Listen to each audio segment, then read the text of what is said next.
Bonjour et bienvenue pour ce troisième épisode de méditation. Bravo à vous d'être arrivé là. Ouais, non, c'est surtout, je suis très contente d'avoir eu autant de retours. Franchement, je ne savais pas du tout combien on allait être, donc je suis très contente d'avoir eu vos retours, vos messages et voilà, c'est super chouette.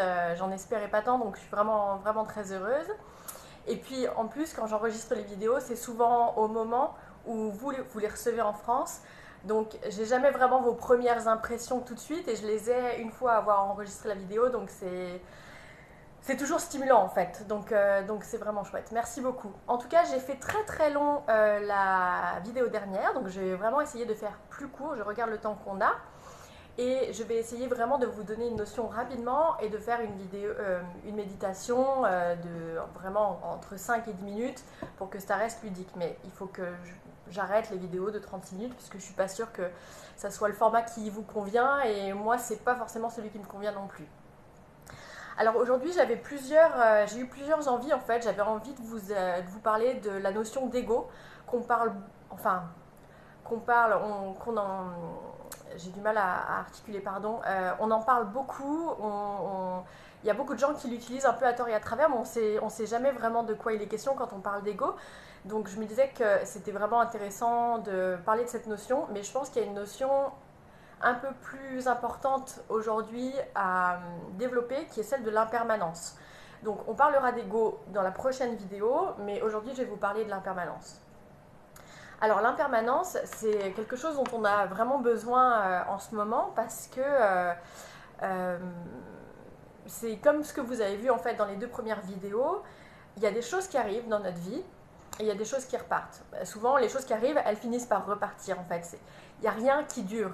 Donc ce qui est important de se rendre compte, c'est que quand c'est du positif, il faut vraiment profiter des choses et quand c'est du négatif, il ne faut pas se projeter dans un négatif à longue durée ou à l'infini. C'est quelque chose qui n'existe que très rarement, de vous dire qu'il y a quelque chose qui vous arrive et qui vous touche négativement et que ça va durer jusqu'à la fin de votre vie. En fait, quand vous faites un petit peu le bilan de toutes ces dernières années, vous vous rendrez compte que le malheur, les moments de tristesse, les moments de peut-être de déprime, de stress, c'est des choses qui ont pris fin. Donc c'est toujours important de se souvenir que du négatif comme du positif, ce qui arrive dans notre vie, donc on a appris à accueillir, on a appris à observer, mais il faut aussi apprendre à lâcher prise en se disant, si ça se trouve ça va durer 2 heures, si ça se trouve ça va durer 15 jours, si ça se trouve ça va durer 6 mois, mais en fait il y aura une fin. Et c'est ce qui fait qu'on peut être plus optimiste dans la vie quand on sait qu'il y a quelque chose qui va se terminer. Alors forcément, quand c'est positif, on n'a jamais très envie que ça se termine, mais on en parlera dans une autre vidéo parce que vous êtes les créateurs de votre vie. L'impermanence, ça veut aussi dire que finalement, alors ça c'est une idée très bouddhiste, mais c'est quelque chose aussi qui m'accompagne beaucoup, c'est que chaque réveil finalement, c'est une nouvelle vie qui commence. Vous avez le pouvoir de créer votre vie, vous avez le pouvoir de faire de votre journée quelque chose d'unique, quelque chose de nouveau. Ce qui était valable hier ne l'est peut-être plus aujourd'hui. Et c'est pas grave en fait, tant mieux. Et ça vous donne une nouvelle chance pour faire autre chose.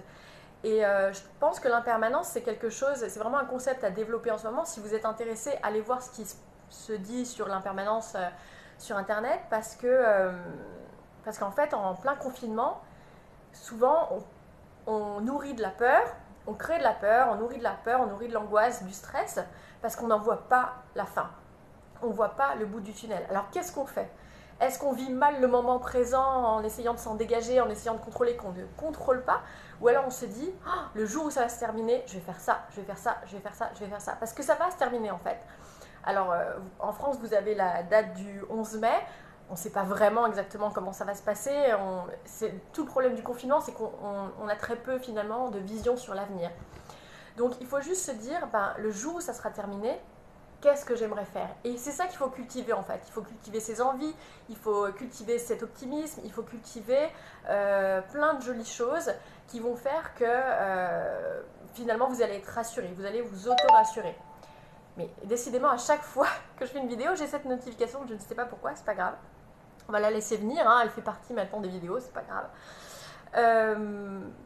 Donc voilà, n'hésitez pas quand vous avez des moments où finalement le mental s'emballe, parce que quand on se projette comme ça sur l'avenir et que c'est très négatif, c'est vraiment la machine du mental qui commence son travail et qui s'arrête plus. Et voilà, c'est beaucoup de nocivité, mais finalement vous produisez rien de tout ça. Il n'y a rien qui se produit de positif de cette peur, de cette angoisse, de ce stress. Alors essayez de revenir au moment présent. Vous pouvez faire par exemple un exercice de méditation, ça vous fait vraiment vous ancrer dans le présent, et puis vous dire tout passe, tout passe. Les moments les plus durs de ma vie sont passés. À chaque fois que j'ai eu une galère, ben, il y a eu un moment où ça a pris fin. Et c'est ce que je vous disais pour les sons et pour les sensations, c'est important de noter quand les choses arrivent dans votre vie, c'est aussi important de noter quand elles s'en vont. Parce que souvent c'est quelque chose qu'on oublie de faire. On oublie, avec la vie, on va assez vite et on est un peu la tête dans le guidon, et on oublie de se dire, tiens, j'ai galéré pendant 15 jours, mais ça y est, c'est fini en fait. Alors des fois, il y a vraiment des grands événements de la vie où vraiment on célèbre la fin de quelque chose de plutôt négatif, mais parfois on zappe complètement et on passe à autre chose, et on s'est pas rendu compte que finalement ce qui nous touchait vraiment et ce qui nous importunait était impermanent. Et il y a peu de choses qui sont permanentes. Donc voilà, rassurez-vous avec ça. Le confinement, comme toutes les autres galères de votre vie, elles sont impermanentes. Et on l'a vu avec les sons, ça va, ça vient. On l'a vu avec les sensations. Et vraiment un très bon moyen de se rattacher au moment présent, c'est d'aller retrouver quelque chose qui est en vous tout le temps. Et là, pour le coup, qui est vraiment là depuis le début et qui sera là jusqu'à la fin et qui va même marquer la fin, c'est la respiration. La respiration, c'est un outil, c'est vraiment le gadget finalement qu'on a toujours sur nous pour retrouver l'instant présent, pour arrêter de se projeter dans un avenir qui n'existe pas, à part dans notre tête, et qui est souvent très angoissant. Donc la respiration, c'est l'outil magique en fait, c'est l'outil, voilà, c'est tout le temps, c'est souvent comme ça qu'on voit qu'on a un problème, c'est souvent comme ça qu'on crée un problème quand on respire mal et compagnie, et c'est vraiment l'outil magique pour, hop, revenir dans l'instant présent, se raccrocher à quelque chose qui existe vraiment en fait, et se rendre compte que là, finalement, quand on regarde autour de nous, ben ça va pas si mal quoi. Tout va assez bien, on est en bonne santé, on a une maison, on a de quoi manger, on a des vêtements pour s'habiller, on a des amis, on a une famille. Voilà. La respiration, c'est vraiment la chose qui nous entraîne dans le présent, qui nous garde dans le présent et qui nous fait nous rendre compte que là, tout de suite, en fait, c'est pas si pire. La situation n'est pas si pire. C'est quand vraiment on commence à se projeter que là, ça peut devenir très très négatif et très nocif, parce que le stress, les angoisses, tout ça, et la frustration, l'anxiété, c'est des choses qui vont, comme je le disais hier dans la vidéo sur les sensations, qui vont créer des maladies. En tout cas, qui vont créer un terrain fertile pour développer une maladie, pour créer quelque chose de très négatif en vous. Donc, on nettoie ici pour que là-dedans, ça soit tout propre aussi et qu'on soit plutôt à cultiver des choses très positives. Donc la méditation d'aujourd'hui, elle va avoir rapport au souffle et à la respiration. On est parti des sons, quelque chose de très extérieur, on est allé vers les sensations, et maintenant on va aller dans quelque chose de plus, on va dire, plus subtil. Je parlais de choses grossières hier, et là ça va être dans un milieu plus subtil qui est la respiration et votre nez. Donc c'est la même chose, j'ai pas fait trop long, c'est la même chose, je vais vous demander de vous installer confortablement, et puis on va partir pour 5 à 10 minutes d'attention sur notre respiration. Encore une fois, c'est très simple, et encore une fois, vous risquez de vagabonder, le petit singe risque de repartir sur ses branches à fond les ballons pour énumérer ce qui vous reste dans vos placards, ou penser à des vieilles choses qui vous perturbent encore sans doute, ou le futur qui vous perturbe encore plus. Donc à chaque fois que l'esprit s'emballe, que le mental s'emballe, on revient à la respiration. En fait, c'est pas grave, juste ce qui est grave, c'est que si vous tirez le fil du mental, si vous restez bloqué dessus, là votre méditation, ça n'en sera pas vraiment une, mais on est là pour s'entraîner. Donc on va s'occuper de votre respiration, et à chaque fois que ça divague, on revient exactement là où on doit aller, et aujourd'hui c'est ici. Je vous laisse vous installer, et dans quelques secondes, vous pouvez fermer les yeux.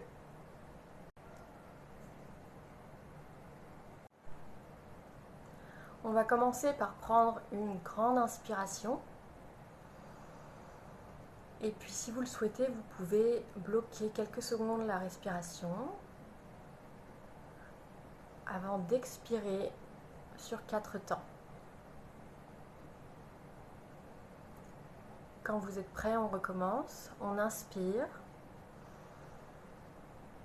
On bloque quelques secondes.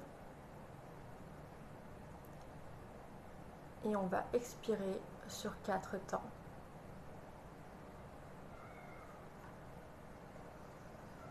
Troisième inspiration. On bloque.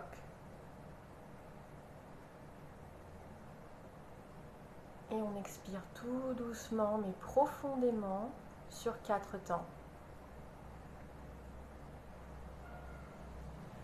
Vous pouvez dans un premier temps observer les bruits autour de vous. Vous faites le petit inventaire. De mon côté, il y a une climatisation et un chien qui aboie. Notez quels sont les bruits autour de vous.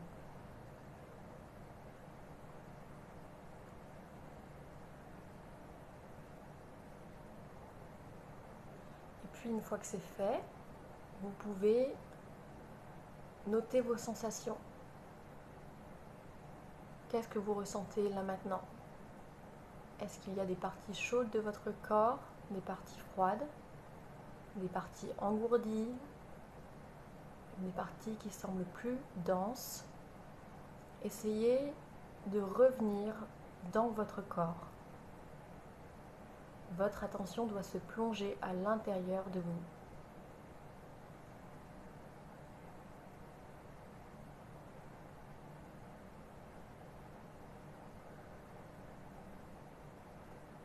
Une fois que votre petit inventaire intérieur est fait, vous allez pouvoir vous diriger vers une zone bien précise.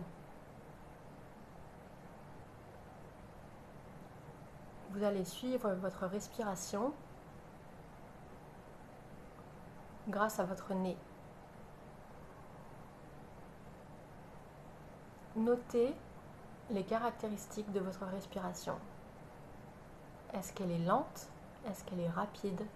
Est-ce qu'elle est saccadée? Est-ce qu'elle est régulière? Observez-la.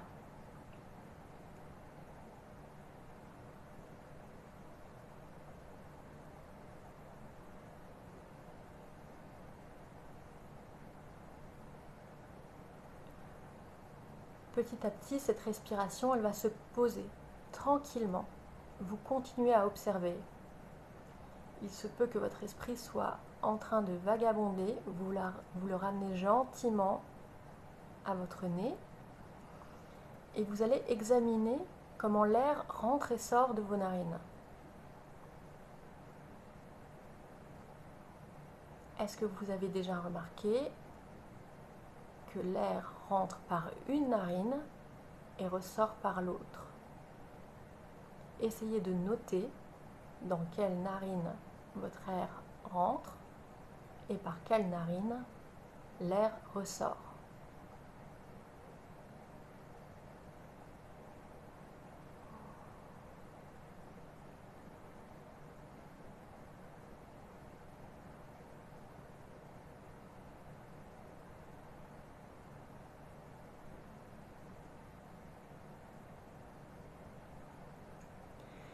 Il n'est pas rare que l'air, la narine qui reçoit l'air à l'arrivée donne une sensation de fraîcheur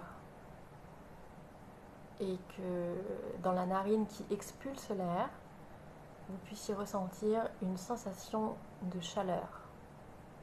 Essayez d'aller jusque-là et de noter les sensations d'une première narine et de votre deuxième narine.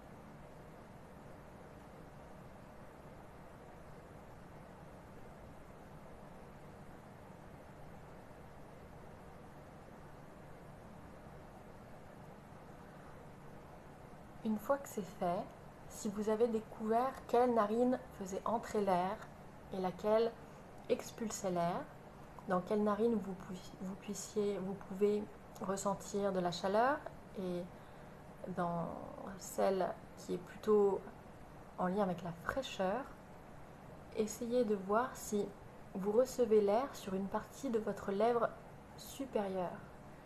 Est-ce qu'il y a un endroit de votre bouche où l'air se dépose quand vous l'expulsez? Concentrez-vous sur cette sensation très précise, sur cet endroit.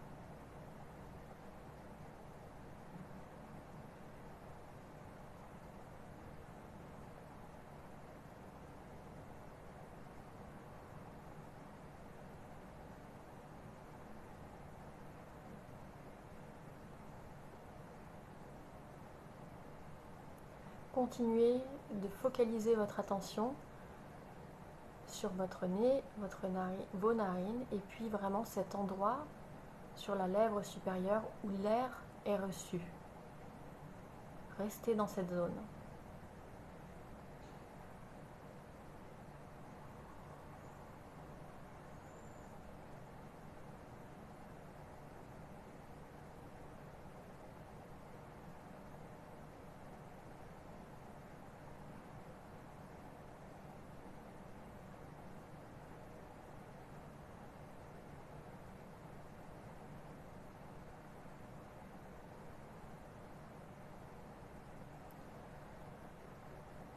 Cela fait quelques minutes que vous respirez tranquillement. Est-ce que votre respiration a changé?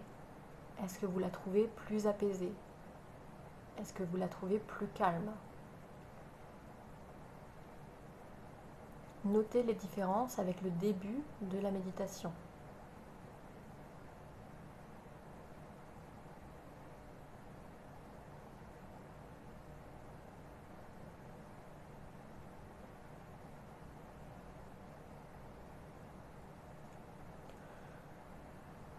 Petit à petit, vous allez pouvoir revenir au corps, à vos sensations corporelles. Essayez de réintégrer l'entièreté de votre corps, de tout ressentir, de prendre conscience de ce corps. Et puis une fois que vous êtes bien en place, bien ancré,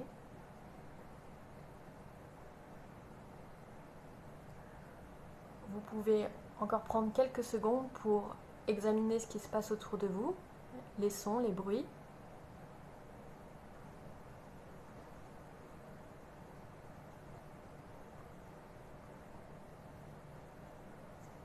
Et puis ouvrez les yeux tout doucement quand vous sentez le besoin d'ouvrir les yeux, quand vous vous sentez prêt. Moi aussi, j'ouvre les yeux. Bon, voilà, ça, c'est l'outil magique parce qu'il est tout le temps dans votre poche. Vous l'avez tout le temps avec vous. Donc c'est pareil avec les sons et avec vos sensations. On réintègre l'instant présent avec la respiration, mais aussi avec d'autres outils. Mais la respiration, c'est vraiment la chose presque toute bête qui fait que vous pouvez vraiment vous recentrer et calmer votre mental. Quand vous vous éparpillez, quand ça devient trop angoissant, trop stressant, trop anxiogène autour de vous, revenez à l'instant présent, posez-vous, examinez tout ce qui se passe ici, dans cette partie du visage, et puis travaillez les subtilités. On est allé de quelque chose de grossier, entre guillemets, jusqu'à quelque chose de plus subtil. Et en fait, vous allez voir que plus vous allez travailler sur votre respiration, plus vous allez vous mettre en tailleur ou peu importe la position que vous choisissez pour méditer, et plus les toutes petites sensations vont venir à vous de façon assez naturelle. Et des choses que vous n'aviez jamais ressenties, comme par exemple ce côté chaud, froid des narines, et peut-être le petit endroit où vous recevez de l'air. Alors moi c'est vraiment juste ici et que je le sens se déposer. C'est des petites sensations très subtiles et on va aller encore vers le plus subtil que vous n'avez pas l'habitude forcément de remarquer au quotidien. Mais en tout cas elles sont là ces sensations et revenez à ces sensations quand vous êtes dans des situations de stress ou d'anxiété. Voilà, vous l'avez toujours avec vous, il n'y a vraiment plus d'excuses maintenant. Demain, on va parler de l'ego, parce que ça mérite quand même une bonne claque dans la figure. Et puis, on fera une méditation qui va se porter sur les sensations, mais des mains et des pieds. Donc voilà, vous connaissez déjà le programme de demain. Donc je vous souhaite une belle journée, une bonne méditation si vous souhaitez la refaire encore et encore, ça sera trop chouette. Même la faire en début de journée c'est très bien et la faire en fin de journée avant de coucher c'est très très bien aussi. Donc n'hésitez pas si vous avez besoin de la refaire à la refaire et je vous dis à demain. Bye bye.